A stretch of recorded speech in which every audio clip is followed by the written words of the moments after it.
It was a chilly autumn morning in a small, peaceful village surrounded by fields and tall, swaying trees. My husband, Lucas, and I had been married for 3 years, but something was missing. To everyone else, we seemed like the perfect pair. Lucas worked hard in his little woodworking shop, and I kept our cozy cottage tidy and welcoming. But inside, our marriage felt cold and empty. Every night, Lucas would sit by the fire, carving tiny wooden animals and toys, completely absorbed in his work. He barely looked at me. When it was time for bed, he'd turn away and fall asleep without a word. I tried to stay patient and told myself that maybe this was just his way. But deep down, I felt lonely. I wanted more than just his presence. I wanted his love, his attention, and most of all, a family. One evening, as we sat in silence, I decided to speak up. My hands trembled as I wiped them on my apron and turned to him. "Lucas," I said softly, "can we talk?" He glanced at me, his face calm but distant. "I've been thinking, maybe we could see a healer about having children. I feel so empty without a family." Lucas put down the wooden bird he'd been working on and sighed deeply. For a moment, he stared into the fire, as if gathering his thoughts. "Emma," he said, his voice heavy with regret, "there's something I need to tell you." I leaned closer, my heart pounding. "What is it?" "I can't have children," he said, his words slow and careful. "The healers told me years ago. I didn't know how to tell you, so I didn't. I kept hoping something would change, but it hasn't. I'm so sorry." I sat there in stunned silence, his words hitting me like a heavy stone. "Why didn't you tell me sooner?" I asked, my voice barely above a whisper. "I didn't want to hurt you," he replied, his eyes glistening with unshed tears. "And I was scared you'd leave me." For days after that, I felt like I was carrying a weight I couldn't put down. I went through my daily routines, feeding the chickens, watering the garden, and baking bread, but inside, I felt hollow. Our big black dog, Alder, seemed to sense my sadness. He stayed close to me, his warm eyes full of quiet understanding.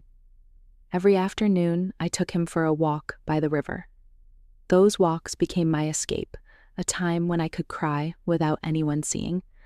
One day, my friend Clara came over for tea. Clara was practical, always full of ideas for fixing life's little problems. After a while, she asked, "Emma, is everything okay? You've seemed so down lately." I hesitated, but eventually I told her everything. Lucas's confession, my longing for a child, and the growing distance between us. She listened intently, then leaned forward with a serious look. "You know, Emma," she said, "you don't have to live like this. If Lucas can't give you what you need, maybe you should look elsewhere." I stared at her, shocked. "What do you mean?" "I mean," she said, "find someone else who can make you happy. You don't have to tell Lucas. Just do what's best for you." Her words lingered in my mind for days, like a tiny seed of doubt taking root. Could I really betray Lucas? The very thought made me feel sick, but at the same time, I couldn't ignore the ache in my heart. I tried to push the idea away, but it kept creeping back. Then something strange happened. Alder, our dog, started behaving oddly. He followed me around the house more than usual, his eyes watching my every move. One afternoon, while I was giving him a bath, I noticed how warm his fur felt under my hands. For a brief moment, something unexplainable passed between us, a connection I couldn't describe. I shook the feeling off, telling myself it was just my imagination. That evening, Lucas came home early. He looked tired but determined. "Emma," he said, "I need to talk to you." I braced myself, unsure of what was coming next.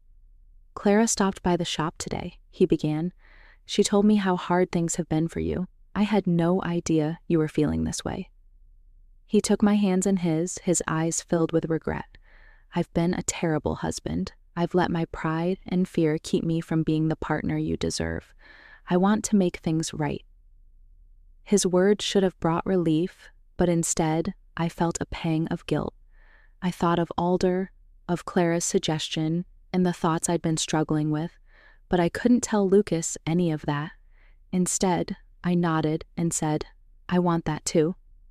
From that day forward, Lucas tried harder than ever to be present and loving.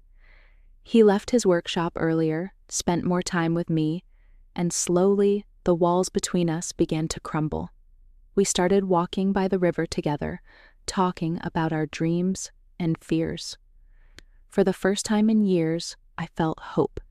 Still, there were moments when guilt crept in, whispering reminders of the doubts I had entertained, but I chose to focus on the love Lucas and I were rebuilding. Slowly, we found our way back to each other, and though our life wasn't perfect, it was ours. A life filled with love, forgiveness, and the promise of brighter days ahead.